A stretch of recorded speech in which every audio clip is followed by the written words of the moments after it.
पिछले 2 दिन हो गए इन मजदूरों की भूख हड़ताल के बाद, क्या कोई इनसे मिलने आया है या नहीं, या फिर किसी तरीके का कोई आश्वासन दिया गया है या नहीं। इस तरह से इनकी एक ही मांग है, इनका जो मूल्य है, जो दर्द है, उसको उसी के हिसाब से दिया जाना चाहिए। तो वहीं आज मजदूर एकता संघ कल भी मिले, आज हम आपको दिखाएंगे। समाजवादी पार्टी यहाँ पर बैठा हुआ है, इनसे पूछते हैं और जानते हैं किस तरीके से आज ये मजदूरों की समस्याओं को सुनने आया। हालांकि सबसे पहले मैं बता दूं कि गर्मी बहुत ज़्यादा है और तपती धूप में आज ये भूख हड़ताल पर बैठे हुए हैं। आप देख सकते हैं सीधे तौर पर महिलाएं भी बैठी हुई हैं, बूढ़े बुजुर्ग लोग भी बैठे हुए हैं और पिछले कई दिन से इनकी जो मांगे हैं वो सभी लोग जानते हैं। आप देख सकते हैं लेटे हुए हैं ये।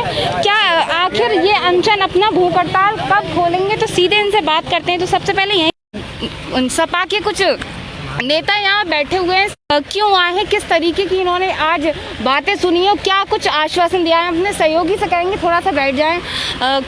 आप लोग आज यहाँ पर आए हैं, किस तरीके की आपने इनको आश्वासन दिया है, क्या कुछ कहा है इनसे।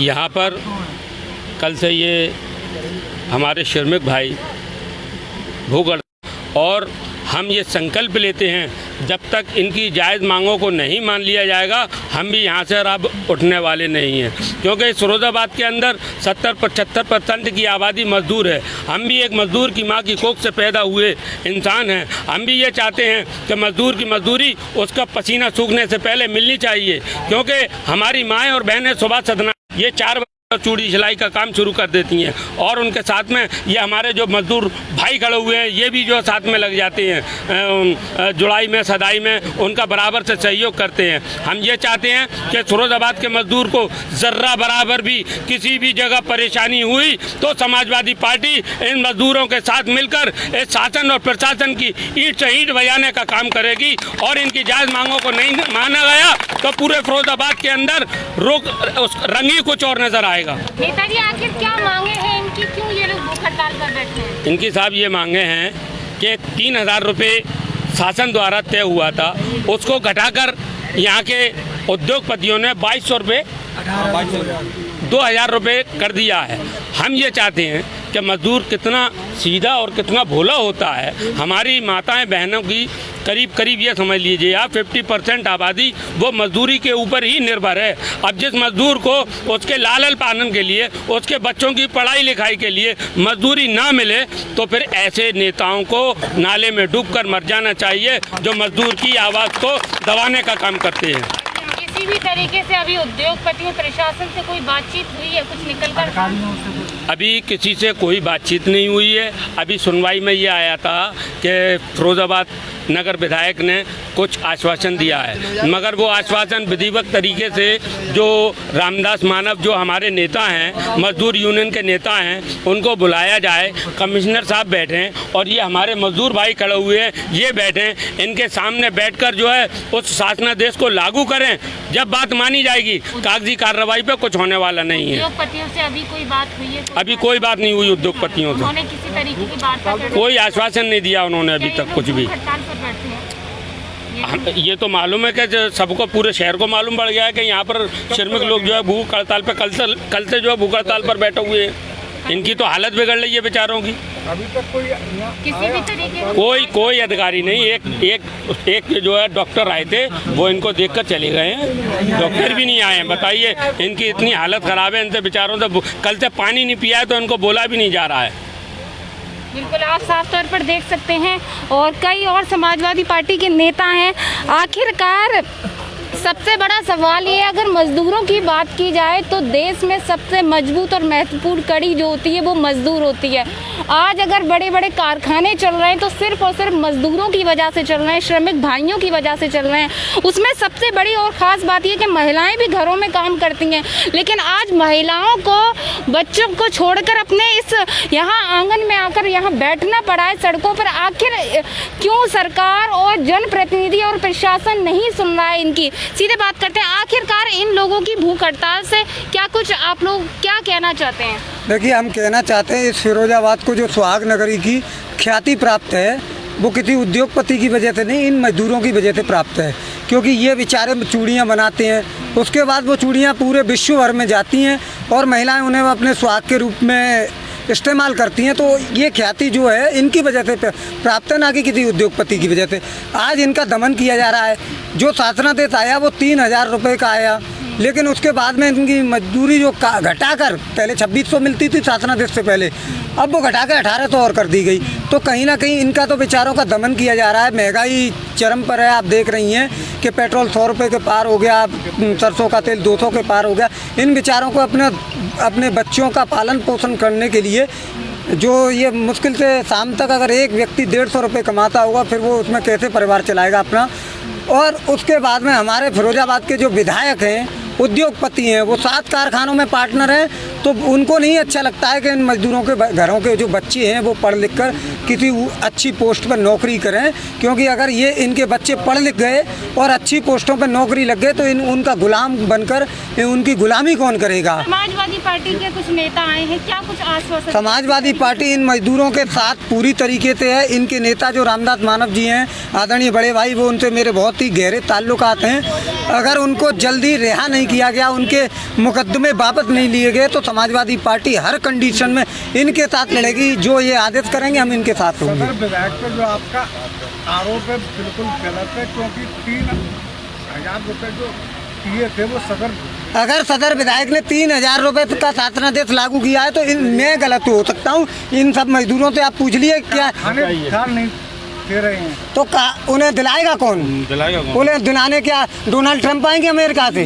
जब शासनादेश अगर विधायक लाएंगे तो उसको दिलाने, शासनादेश का पालन कराने क्या डोनाल्ड ट्रंप आएंगे अमेरिका से? प्रशासन बैठा है, विभाग के कर्मचारी, प्रशासन उसका गुलाम होता है जिसकी सत्ता होती है। वोट भी तो नहीं दिया उन्होंने। जिसकी सत्ता होती है, प्रशासन उसकी नहीं सुन रहा है, तो नगर विधायक को उस कुर्सी पे बैठने का भी कोई अधिकार नहीं है। वहाँ से इस्तीफा दें और किसी योग्य व्यक्ति को उस कुर्सी पे बैठने दें। आप साफ तौर पर देख सकते हैं कि आक्रोश और गुस्सा है। कहीं ना कहीं गुस्सा और आक्रोश तो होना ही चाहिए। सीधे और बात करते हैं, जानते हैं आखिरकार अगर हम शहर के जनप्रतिनिधियों की बात करें तो उन्होंने तो प्रयास किया था, लेकिन उसके बावजूद भी इनको उनका उचित रेट नहीं मिल रहा। क्यों नहीं मिल पा रहा है? देखिए, मैं आपको बताना चाहता हूँ, आपने जो कहा कि जनप्रतिनिधियों ने जो प्रयास किया, अभी तक मज़दूरों के लिए जो क्या नाम है जनप्रतिनिधि हैं, उनका कोई प्रयास नहीं रहा जिससे कि गरीबों की मदद हो सके। और जो हमारे मज़दूर भाई हैं, श्रमिक हैं, जो चूड़ी का काम करते हैं, उनकी कोई अभी तक मदद नहीं हुई है। और हमें ऐसा लगता है कि भविष्य में वो मदद करेंगे भी नहीं, क्योंकि जो मूल्य उनका था उसमें भी उन्होंने कटौती कर दी। और आज स्थिति ये आई है कि जो श्रमिकों के नेता हमारे भाई रामदास मानव जी, उन पर फर्जी मुकदमे लगवाए गए हैं। और उसमें भी जनप्रतिनिधियों का ही हाथ है, नगर विधायक का हाथ है। वो नहीं चाहते हैं कि आवाज़ गरीबों के ऊपर आए, वो नहीं चाहते कि मज़दूरों की आवाज़ ऊपर आए। अगर इनकी आवाज़ ऊपर पहुंच गई तो वो नीचे चले जाएंगे। मानव जी जो संघर्ष कर रहे हैं, हम मांग करते हैं शासन प्रशासन से, उनको पब्लिक के बीच में लाओ, उनको उनके लोगों के बीच में लाओ, उनकी जो जायज़ मांगे हैं उस पर बैठ के बातचीत करें। क्यों नहीं करना चाह रहे वो? जो दर हैं, आखिरकार इन दरों का सही रेट मजदूरों को कौन देगा? विधायक देंगे, जनप्रतिनिधि देंगे या कारखाने? बिल्कुल विधायक दिलवा सकते हैं, शासन के आदमी हैं, वो सरकार के नुमाइंदे हैं और क्या नाम है सदन के क्या नाम है सदस्य भी हैं वो।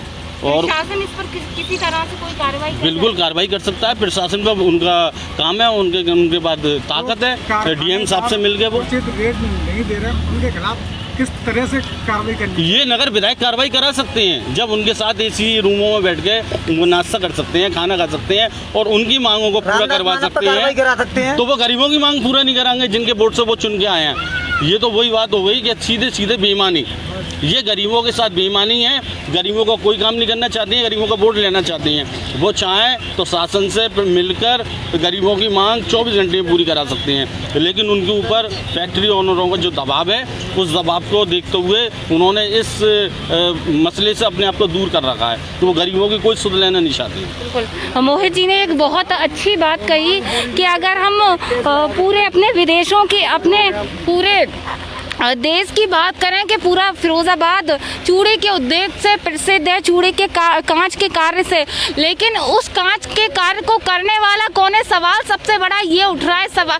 तो आपको हम जवाब दे दें कि उस कांच के कार्य को करने वाले ये भाई लोग मजदूर जो है यहाँ पर बैठे हुए हैं, जिनके साथ मैं बैठी हूँ, यही लोग हैं। आपको बता दें अब तक आप आप क्या कुछ कहना चाहते हैं, आप किस तरह से इनका सपोर्ट कर रहे हैं? देखिए, पिछले कुछ दिनों से चूड़ी जुड़ाई मजदूरों ने हड़ताल की थी।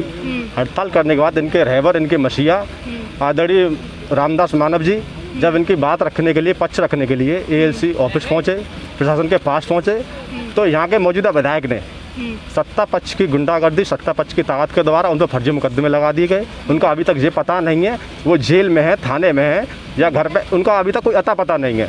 और मैं प्रशासन को, मौजूदा विधायक को बताना चाहता हूँ कि यहाँ पर जो जितने व्यक्ति खड़े हैं, रामदास मानव कोरी अकेले नहीं है, हर व्यक्ति रामदास मानव कोरी है, यहाँ पर हर बच्चा रामदास मानव कोरी है। और ये सरकार, ये प्रशासन, ये मौजूदा विधायक अगर हमारी मांगों को पूरा नहीं करते हैं, इन चूड़ी जुड़ाई मजदूरों की मांगों को पूरा नहीं करते हैं, तो पूरी समाजवादी पार्टी सड़कों पर उतरेगी, आंदोलन करेगी। अभी आप लोगों से कोई मिला है? आप देख सकते हैं हालात जो हम देख रहे हैं, हालत बिगड़ रही है, क्योंकि लगभग पिछले 2 दिन से ही भूख हड़ताल चल रही है। आप थोड़ा सा मुझे जानकारी दे दीजिए, पिछले 2 दिन से चल रही है क्या हड़ताल? कल सुबह से 6 बजे से हड़ताल चल रही है। मेन बात तो ये है, हम लोग हड़ताल करना चाहते हैं, कारखाना उद्योगपति कुछ लोग जाते हैं पुलिस प्रशासन का साथ लेके नाट में कुछ लोगों को गुमराह करके नाट में तोड़ उतरवाते हैं। हम मना करते हैं, पुलिस प्रशासन हमको धमकी देता है, मुकदमे लगवा देंगे, आपको फंसवा देंगे, आपको उठवा देंगे, आपके घर में ताले लगवा देंगे, सील करवा देंगे। कुल मिला के प्रशासन पूरा दबाव बना रहा है, आप हड़ताल खोल दो। और जो 3000 का शासन आदेश हुआ उसका कोई पालन करना नहीं चाहता है, सिर्फ दिखावा कर रहे हैं वो लोग। जो अभी हिसाब करवा के लोग लाते हैं, भाई 2000 का रेट के हिसाब कर देते हैं, एक मजदूर 1000 थोड़ा जोड़ दिए, 2000 के हिसाब से हिसाब कर दिए, उसका 10,000 का लॉस हो गया। वो तो गरीब बच्चों को पढ़ने नहीं देना चाहते। अब ये उनके बच्चे पढ़ेंगे नहीं, मजदूर रहेंगे तो बस जा रहे हैं, वो लोग तो काम करना चाहते हैं ना। वो काम करना नहीं चाहते, वो लालच बस काम कर रहे हैं। जो लोग चूड़ी का काम करते थे वो काम नहीं कर रहे हैं, जो लोग चूड़ी का काम नहीं करते थे वो तोड़ उठा के ला रहे हैं, बाद में वो बेच देंगे। इनकी हालत बिगड़ रही हम देख रहे हैं। कोई आया इनसे मिलने? कोई भी नहीं आया, डॉक्टरों की टीम आई, कुछ भी नहीं आई। वो तो चाह रहे हैं कल मर जाए तो अभी मर जाएं।